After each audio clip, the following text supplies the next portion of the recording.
வணக்கம் மக்களே, இந்த வீடியோவில் என்ன பார்க்க போகிறோம்னா இபிஎஸ் பென்ஷன் ரூ 48,000 அடிப்படை ஊதியத்துக்கு 32 ஆண்டு சர்வீஸ் பண்ணால் எவ்வளோ ஓய்வூதியம் கிடைக்கும் அப்படிங்கிறத பற்றி இந்த வீடியோவில் பார்க்க போகிறோம். நம்ம சேனலுக்கு யாராவது புதுசாக வந்திருந்தீங்கன்னா மறக்காமல் நம்ம சேனலை சப்ஸ்கிரைப் பண்ணி பெல் ஐக்கானை கிளிக் பண்ணி வச்சுக்கோங்க.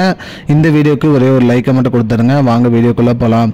அதாவது இந்த வீடியோவில் என்ன பார்க்குறோன்னா இபிஎஸ் பென்ஷனோட அடிப்படை ஊதியத்துக்கு நமக்கு வந்து எவ்வளோ கிடைக்கும் அப்படிங்கிறதுக்கான அமௌண்ட் கால்குலேஷன் எப்படி பண்ணுறது அப்படிங்கிறத பற்றி தான் பார்க்க போகிறோம். இதில் என்னென்ன பார்க்க போகிறோன்னா இபிஎஸ் பென்ஷன் கால்குலேட்டர் எப்படி யூஸ் பண்ணோம், அதே மாதிரி எம்ப்ளாயி பென்ஷன் ஸ்கீமை பற்றி என்ன அப்படிங்கிறத பற்றி பார்க்க போகிறோம். அது மட்டும் இல்லாமல் இபிஎஸோட பங்களிப்பு எவ்வளோ, இபிஎஸ் நாமினியை வந்து எவ்வாறு பரிந்துரைக்கிறது அப்படிங்கிற மாதிரி பார்க்குறோம். அது இல்லாமல் இபிஎஃப் உறுப்பினர்கள் எப்படி இது பண்ணுறது, அதே மாதிரி 10 ஆண்டு 15 ஆண்டு சர்வீஸ், 28 ஆண்டு சர்வீஸ், 32 ஆண்டு சர்வீஸ்க்கு எவ்வளோ கிடைக்கும் அப்படிங்கிறதெல்லாம் பற்றி தான் பார்க்க போகிறோம். இது வந்து பார்ட் 1 வீடியோ. இதோட கண்டினியூஷன் பார்ட் 2ல வரும். ஃபர்ஸ்ட் இதில் என்ன பார்க்க போகிறோம் அப்படின்னு பார்த்தீங்கன்னா பென்ஷன் கால்குலேட்டர் எப்படி பயன்படுத்துறது அப்படிங்கிறத பற்றி பார்க்க போகிறோம். ஊழியர் ஓய்வூதிய திட்டமான இபிஎஸ் இபிஎஃப்ஓவில் வந்து பார்த்திங்கன்னா 58 வயது நிரம்பிய பிறகு தான் வந்து பார்த்திங்கன்னா நமக்கு ஓய்வூதியம் கிடைக்கும் அப்படிங்கிற மாதிரி சொல்லியிருக்காங்க.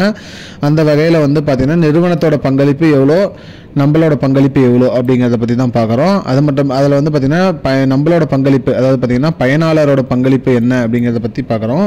அதில் வந்து இபிஎஃப் உறுப்பினர்கள் அனைவரும் வந்து பார்த்திங்கன்னா இபிஎஃப் மூலம் 58 வயது பூர்த்தி அடைஞ்சிருக்கணும். மாத ஓய்வூதியமாக வந்து பார்த்திங்கன்னா 1000 ரூபாயிலேருந்து பார்த்திங்கன்னா அதிகபட்சமாக 7,500 ரூபாய் வரைக்கும் கிடைக்கும் அப்படிங்கிற மாதிரி சொல்லியிருக்காங்க. இதில் வந்து இபிஎஸ் எவ்வளோ பங்களிப்பு கொடுக்கும் அப்படின்னு பார்த்தீங்கன்னா இபிஎஸோட பங்களிப்பு வந்து பார்த்திங்கன்னா நிறுவனம் அளிக்கும் தொகையிலேருந்து 8.33% வந்து ஊழியர் ஓய்வூதிய திட்டத்திற்கு வந்து போயிடும். அது இல்லாமல் 3.6% வந்து பார்த்திங்கன்னா ஊழியர் வருங்கால வைப்பு நிதியிலிருந்து வந்துடும் அப்படிங்கிற மாதிரி சொல்லியிருக்காங்க. இதுதான் மக்களே இப்போதைக்கு வந்து முக்கியமான பயனுள்ள தகவல். இது போன்ற பயனுள்ள தகவலை தெரிஞ்சுக்கொள்ள நம்முடைய சேனலை மறக்காமல் சப்ஸ்கிரைப் பண்ணுங்கள். இந்த வீடியோ உங்கள் ஃப்ரெண்ட்ஸ் அனைவருக்கும் ஷேர் பண்ணுங்கள். பார்ட் 2 அடுத்த வீடியோவில் வரும். I don't understand your jokes, man. Because it's not a joke.